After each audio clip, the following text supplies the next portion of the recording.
आज मातृभूमि से, नमस्कार। भारत भूमि से सबसे दूर है, लेकिन भारतवासियों के दिलों के सबसे करीब है। आपके नाम में भी शुभ है और आपकी यात्रा नए युग का शुभ आरंभ भी है। इस समय बात हम दोनों कर रहे हैं, लेकिन मेरे साथ 140 करोड़ भारतवासियों की भावनाएं भी हैं। मेरी आवाज में सभी भारतीयों का उत्साह और उमंग शामिल है। अंतरिक्ष में भारत का परचम लहराने के लिए मैं आपको हार्दिक बधाई और शुभकामनाएं देता हूं। मैं ज्यादा समय नहीं ले रहा हूं, तो सबसे पहले तो ये बताइए, वहां सब कुशल मंगल है? आपकी तबीयत ठीक है? जी प्रधानमंत्री जी, बहुत बहुत धन्यवाद आपकी विशेष का और 140 करोड़ मेरे देशवासियों की विशेष का। मैं यहाँ बिल्कुल ठीक हूँ, सुरक्षित हूँ। आप सबके आशीर्वाद और प्यार की वजह से बहुत अच्छा लग रहा है। बहुत नया एक्सपीरियंस है ये। और कहीं ना कहीं बहुत सारी चीज़ें ऐसी हो रही हैं जो दर्शाती हैं कि मैं और मेरे जैसे बहुत सारे लोग हमारे देश में और हमारा भारत किस दिशा में जा रहा है। ये जो मेरी यात्रा है, ये पृथ्वी से ऑर्बिट की 400 किलोमीटर तक की जो छोटी सी यात्रा है, ये सिर्फ मेरी नहीं है। मुझे लगता है कहीं ना कहीं हमारे देश की भी यात्रा है। बिकॉज जब मैं छोटा था, मैं कभी सोच नहीं पाया कि मैं एस्ट्रोनॉट बन सकता हूँ। लेकिन मुझे लगता है आपके नेतृत्व में आज का भारत ये मौका देता है और उन सपनों को साकार करने का भी मौका देता है। तो ये बहुत बड़ी उपलब्धि है मेरे लिए और मैं बहुत गर्व फील कर रहा हूँ कि मैं यहाँ पे अपने देश का प्रतिनिधित्व कर पा रहा हूँ। धन्यवाद प्रधानमंत्री जी। शुभ। आप दूर अंतरिक्ष में है, जहां ग्रेविटी ना के बराबर है, पर हर भारतीय देख रहा है कि आप कितने डाउन टू अर्थ है। आप जो गाजर का हलवा ले गए हैं, क्या उससे अपने साथियों को खिलाया? जी प्रधानमंत्री जी, ये कुछ चीज़ें मैं अपने देश की खाने की लेके आया था, जैसे गाजर का हलवा, मूंग दाल का हलवा और आमरस। और मैं चाहता था कि ये बाकी भी जो मेरे साथी हैं, बाकी देशों से जो आए हैं, वो भी इसका स्वाद लें और चखें। जो भारत का जो रिच culinary हमारा जो हेरिटेज है, उसका एक्सपीरियंस लें। तो हम सभी ने बैठ के इसका स्वाद लिया साथ में, और सबको बहुत पसंद आया। कुछ लोग हैं कि कब वो नीचे आएंगे और हमारे देश आए और इनका स्वाद ले सके हमारे साथ। शुभ। परिक्रमा करना भारत की सदियों पुरानी परंपरा है। आपको तो पृथ्वी माता की परिक्रमा का सौभाग्य मिला है। अभी आप पृथ्वी के किस भाग के ऊपर से गुजर रहे होंगे?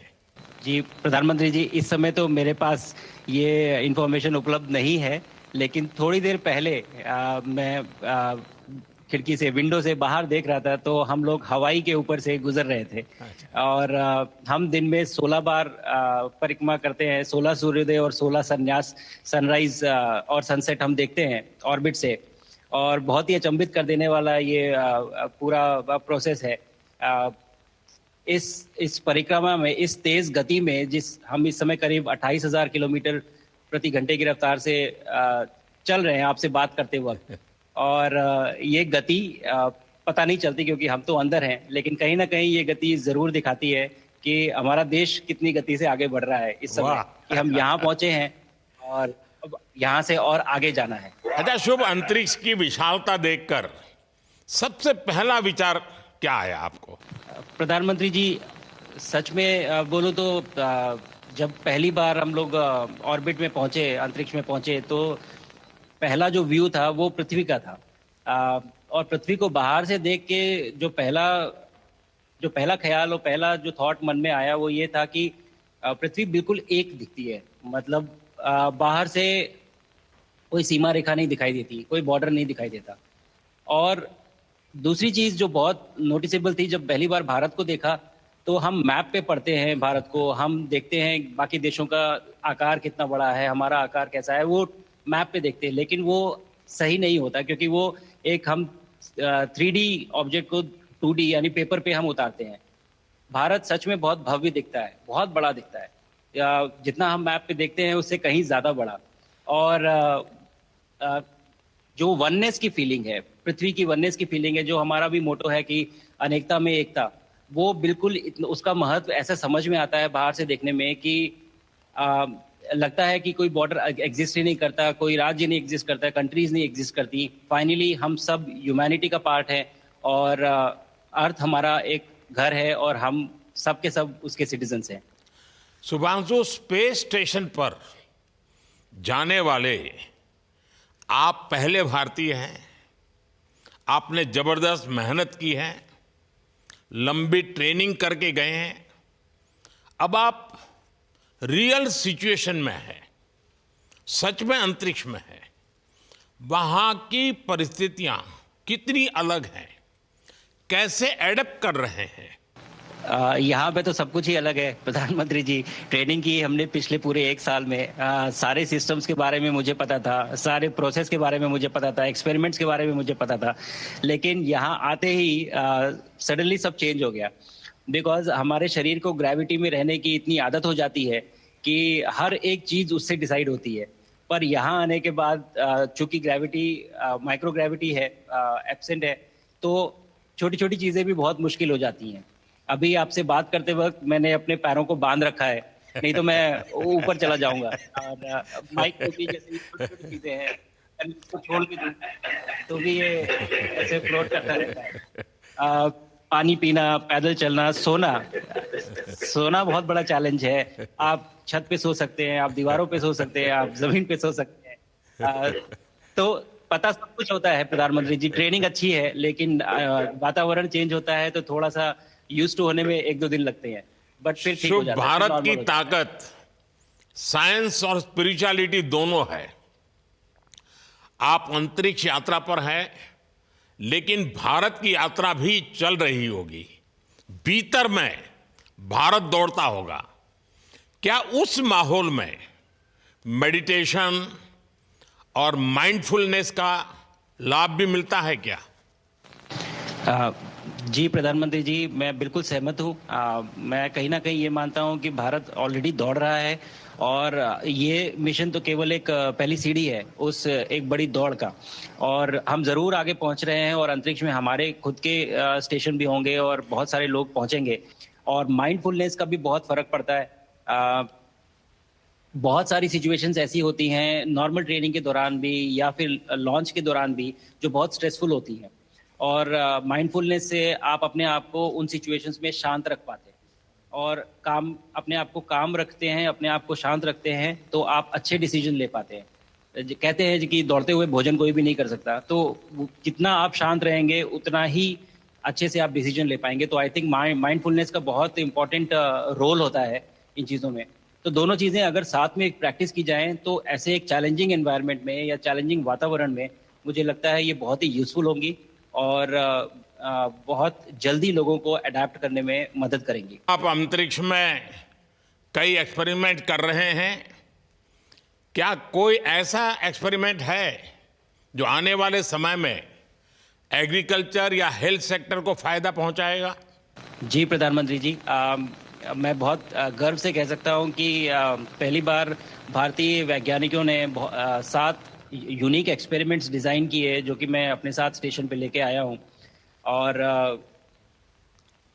पहला एक्सपेरिमेंट जो मैं करने वाला हूं, जो कि आज ही के दिन में शेड्यूल्ड है, वो है स्टेम सेल्स के ऊपर। अंतरिक्ष में आने से क्या होता है कि ग्रेविटी चूंकि एब्सेंट होती है तो लोड खत्म हो जाता है, तो मसल लॉस होता है। तो जो मेरा एक्सपेरिमेंट है वो ये देख रहा है कि क्या कोई सप्लीमेंट दे के हम इस मसल लॉस को रोक सकते हैं या फिर डिले कर सकते हैं। इसका डायरेक्ट इम्प्लीकेशन धरती पे भी है कि जिन लोगों का मसल लॉस होता है ओल्ड एज की वजह से, तो उनके ऊपर ये सप्लीमेंट्स यूज़ किए जा सकते हैं। तो मुझे लगता है कि ये डेफिनेटली वहाँ यूज़ हो सकता है। साथ ही साथ जो दूसरा एक्सपेरिमेंट है वो माइक्रो एल्गी की ग्रोथ के ऊपर। ये माइक्रो एल्गी बहुत छोटे होते हैं लेकिन बहुत न्यूट्रिशियस होते हैं।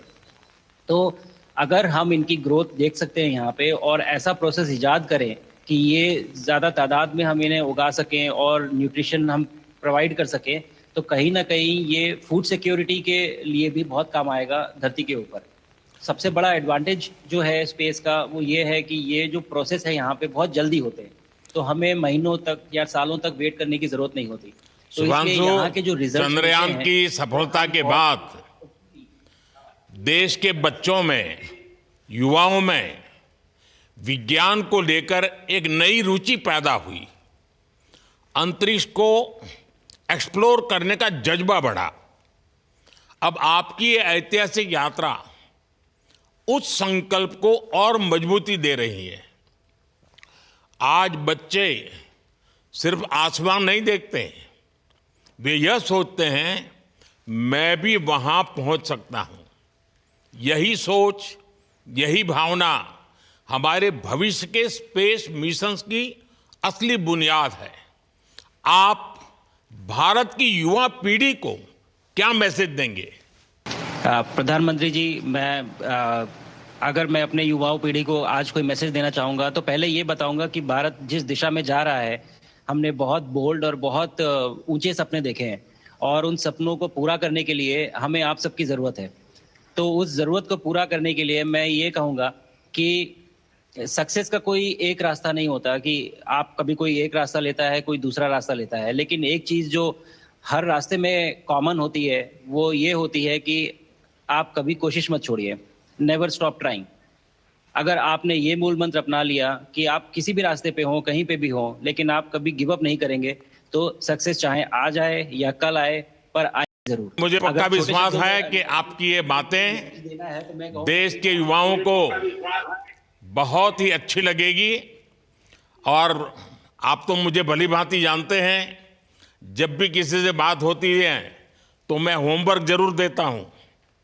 हमें मिशन गगनयान को आगे बढ़ाना है, हमें अपना खुद का स्पेस स्टेशन बनाना है और चंद्रमा पर भारतीय एस्ट्रोनॉट की लैंडिंग भी करानी है। इन सारे मिशंस में आपके अनुभव बहुत काम आने वाले हैं। मुझे विश्वास है आप वहां अपने अनुभवों को जरूर रिकॉर्ड कर रहे होंगे। जी प्रधानमंत्री जी, बिल्कुल। ये पूरा मिशन की ट्रेनिंग लेने के दौरान और एक्सपीरियंस करने के दौरान जो मुझे लेसन्स मिले हैं, जो मुझे सीख मिली है, वो सब एक स्पॉन्ज की तरह मैं एब्जॉर्ब कर रहा हूँ। और मुझे यकीन है कि ये सारी चीज़ें बहुत वैल्यूएबल प्रूव होंगी, बहुत इम्पॉर्टेंट होंगी हमारे लिए जब मैं वापस आऊँगा, और हम इन्हें इफ़ेक्टिवली अपने मिशंस में इनके लेसन्स अप्लाई कर सकेंगे और जल्दी से जल्दी उन्हें पूरा कर सकेंगे। बिकॉज मेरे साथी जो मेरे साथ आए थे, कहीं ना कहीं उन्होंने भी मुझसे पूछा कि हम कब गगनयान पे जा सकते हैं, जो सुन के मुझे बहुत अच्छा लगा और मैंने बोला कि जल्दी ही। तो मुझे लगता है कि ये सपना बहुत जल्दी पूरा होगा और मेरी जो सीख मुझे यहाँ मिल रही है वो मैं वापस आके उसको अपने मिशन में पूरी तरह से 100% अप्लाई करके और उनको जल्दी से जल्दी पूरा करने की कोशिश करेंगे। शुभांशु,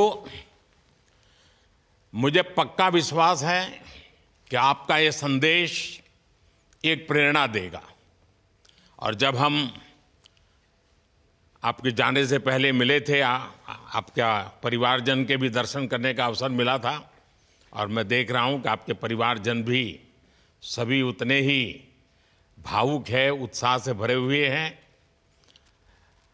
शुभांशु, आज मुझे आपसे बात करके बहुत आनंद आया।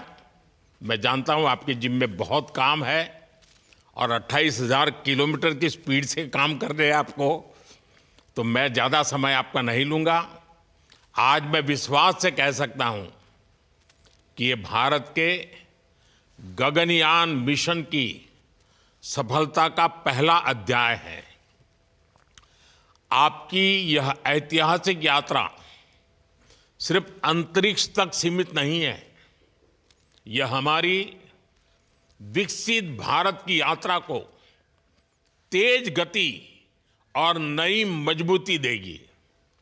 भारत दुनिया के लिए स्पेस की नई संभावनाओं के द्वार खोलने जा रहा है।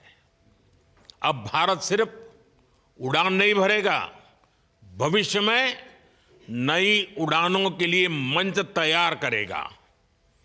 मैं चाहता हूं, कुछ और भी सुनने की इच्छा है आपके मन में, क्योंकि मैं सवाल नहीं पूछना चाहता, आपके मन में जो भाव है अगर वो आप प्रकट करेंगे, देशवासी सुनेंगे, देश की युवा पीढ़ी सुनेगी, तो मैं भी खुद बहुत आतुर हूं कुछ और बातें आपसे सुनने के लिए। धन्यवाद प्रधानमंत्री जी। आप यहाँ ये पूरी जर्नी जो है ये अंतरिक्ष तक आने की और यहाँ ट्रेनिंग की और यहाँ तक पहुँचने की, इसमें बहुत कुछ सीखा है प्रधानमंत्री जी मैंने। लेकिन यहाँ पहुँचने के बाद मुझे पर्सनल एकम्प्लिशमेंट तो एक है ही, लेकिन कहीं ना कहीं मुझे ये लगता है कि ये हमारे देश के लिए एक बहुत बड़ा कलेक्टिव अचीवमेंट है। और मैं हर एक बच्चे को जो ये देख रहा है, हर एक युवा को जो ये देख रहा है, एक मैसेज देना चाहता हूँ, और वो ये है कि अगर आप कोशिश करते हैं और आप अपना भविष्य बनाते हैं अच्छे से, तो आपका भविष्य अच्छा बनेगा और हमारे देश का भविष्य अच्छा बनेगा। और केवल एक बात अपने मन में रखिए, that sky is never the limit, ना आपके लिए, ना मेरे लिए और ना भारत के लिए। और ये बात हमेशा अगर आपने मन में रखी तो आप आगे बढ़ेंगे, आप अपना भविष्य उजागर करेंगे और आप हमारे देश का भविष्य उजागर करेंगे। और बस मेरा यही मैसेज है प्रधानमंत्री जी। और मैं बहुत बहुत ही भावुक और बहुत ही खुश हूं कि मुझे मौका मिला आज आपसे बात करने का और आपके थ्रू 140 करोड़ देशवासियों से बात करने का। जो ये देख पा रहे हैं, ये जो तिरंगा आप मेरे पीछे देख रहे हैं, ये यहाँ नहीं था। आज कल के पहले जब मैं यहाँ पे आया हूँ तब हमने ये यहाँ पे पहली बार लगाया है। तो ये बहुत भावुक करता है मुझे और बहुत अच्छा लगता है देख के कि भारत आज इंटरनेशनल स्पेस स्टेशन पहुंच चुका है। शुभांशु, मैं आपको और आपके सभी साथियों को आपके मिशन की सफलता के लिए बहुत बहुत शुभकामनाएं देता हूं। शुभांशु, हम सबको आपकी वापसी का इंतजार है। अपना ध्यान रखिए, मां भारती का सम्मान बढ़ाते रहिए। अनेक अनेक शुभकामनाएं, 140 करोड़ देशवासियों की शुभकामनाएं, और आपको इस कठोर परिश्रम करके इस ऊंचाई तक पहुंचने के लिए बहुत बहुत धन्यवाद देता हूं। भारत माता की जय। धन्यवाद प्रधानमंत्री जी, धन्यवाद।